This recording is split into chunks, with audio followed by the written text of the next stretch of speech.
What's up, guys, and welcome back to another episode of Car Mechanic Simulator 2018. This is episode 22 on the series.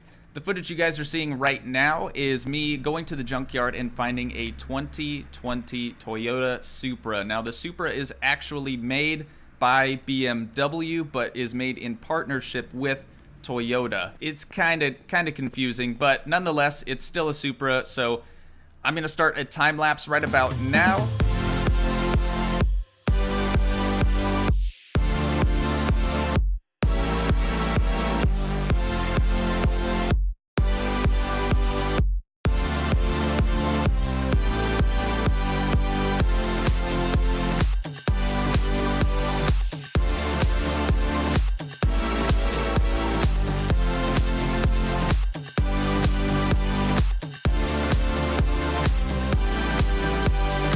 Okay, now that the underbody of the Supra is fully assembled, what we can do now is figure out what sort of engine we want to put in this thing. So from the factory, the Supra came with a 2JZ, I believe. In the game, it comes with a 2JZ. I don't think that's actually what comes in it from the factory. I believe it's more of a BMW Toyota engine hybrid type of thing, but anyways, I got some different wheels on there that look a little bit better. They're 20s. I did the race tire in the front, and I did the sort of drag slick tire in the rear because the engine we're going to be putting in this car today is a V12 single overhead cam twin turbo engine. I don't think anyone would be able to squeeze a V12 in the front end of a Supra, but nonetheless, we're going to be trying to tackle that process today. So we're going to start out here with the V12 block, get that thing put on there. We have the upgraded alternator. We're going to bolt that up with just 2 bolts. Moving on to the power steering pump, 2 bolts on that one as well, and then we can put in the crankshaft. Now, there is no upgraded crankshaft for this engine. I actually don't think there's a single upgraded crankshaft for any of the engine configurations that we can do, but we got an upgraded fuel filter, upgraded flywheel, clutch plate, and pressure plate. Those are going on right now. A couple of bolts around the pressure plate there, and we should be able to get the throwout bearing put on. Okay, now what I want to do at this point is rotate the engine around. Normally we build up the top end and then do the bottom end at the very end. I'm thinking we try to do things a little bit more realistically in this episode, aside from the fact that we're going to be putting a V12 in a Toyota Supra. But we're going to go through here and get our piston with con rods or connecting rods put in there. This is something you probably would do from the top side, depending on what your clearance is. But we're going to do it from the bottom side anyways. And now we can get our rod caps and our crankshaft bearing caps installed. Last rod cap right there. Looking good. Okay, now that the bottom end is completely assembled, we can use just 4 bolts to put on our V12 oil pan. It's got a huge sump on that thing. Okay, now we can rotate this thing back over in the upright position, and we will start assembling the top side here. So we're going to be doing the upgraded heads with, again, just 4 bolts. Kind of strange. Engine head A right here. There we go. Okay, so now we have the intake manifold. So you guys might remember this engine from 2 days ago, I believe, was the Murcielago and the Huracan episode. It's the same engine that was in the Murcielago. However, we're actually going to build the bottom and the top end. On the Murcielago, all we really did was do like regular sort of bolt-on performance parts, but we're going to be doing cams, we're going to be doing manifolds, we're going to be doing spark plugs, everything. Anything that we could get for this engine, we're going to be upgrading. So we have the upgraded throttle body right there. Now that we have that on, we can get the exhaust manifold with turbos pre-bolted. So that's 1 turbo. And then over here, this is the 2nd turbo. So it's a twin turbo engine. I think I already mentioned that, but just in case you didn't catch that little bit.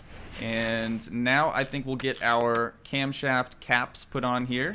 So now that we have that done, I think we can get our spark plugs and our ignition coils. This thing has a massive ignition coil that sort of just covers the whole side of the head. but still leaves enough room so we can get the cylinder head cover on there.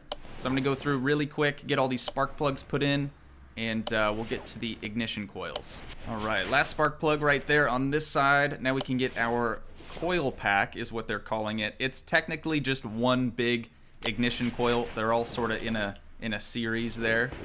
So now that we have that done, we can come over here, get our idler roller A put on, single bolt in that, and we can top things off with 2 cam gears, one on either side, and that's going to allow us to put the timing chain on.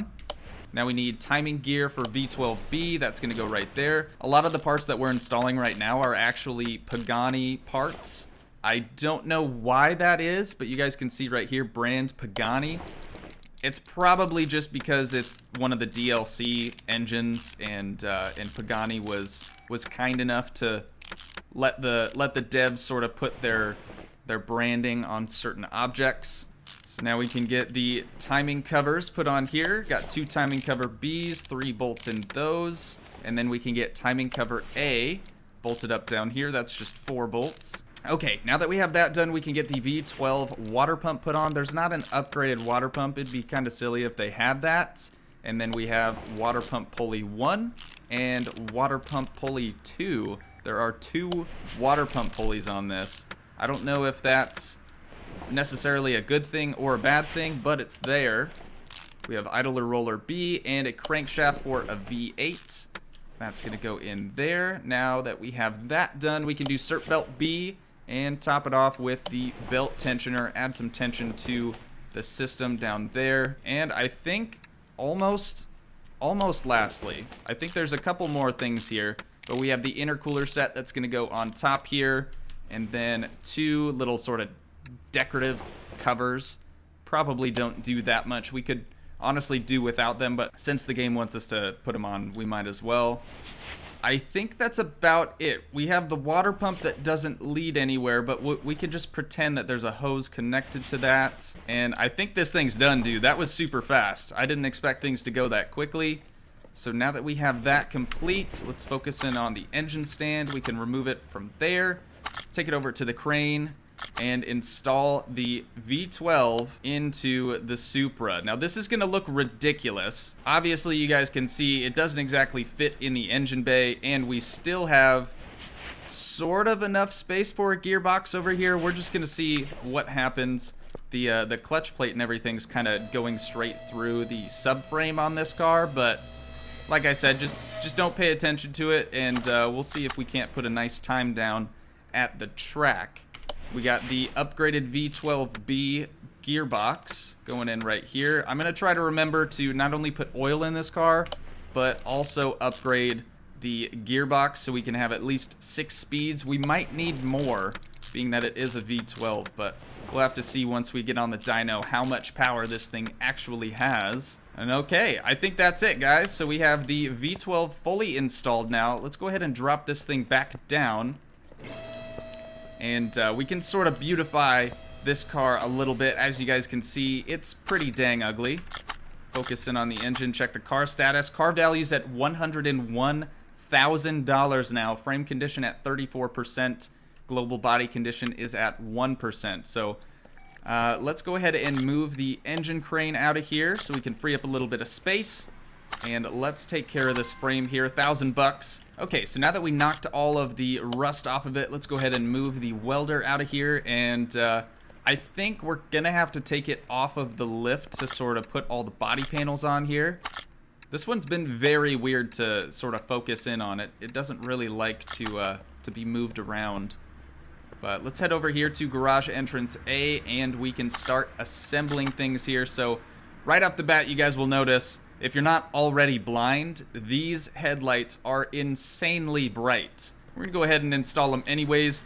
They do have a headlight for this mod that actually has no lights on at all. It's just the standard stock headlight. However, when you go to install this side, it actually installs it clear over here. So we're just gonna ignore that, and we'll just have to sort of work with what we got here. So the engine cover, they have a ton of options.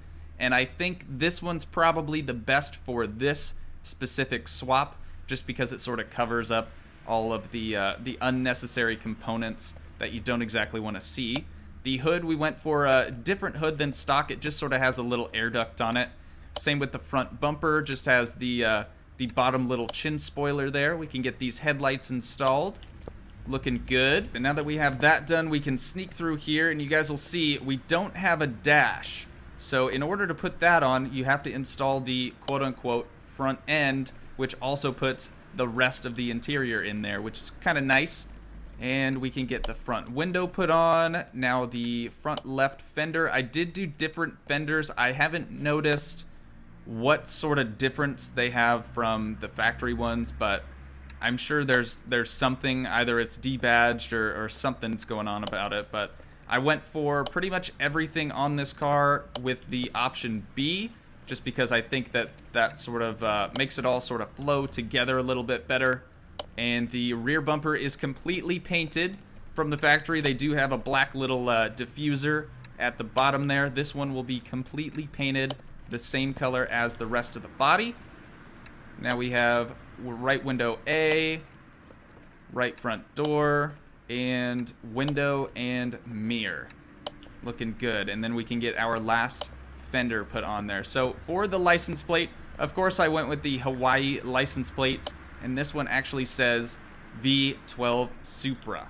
Just so people know, it's a pretty subtle flex, but we gotta have people know what's under the hood. It does sort of look like a sleeper.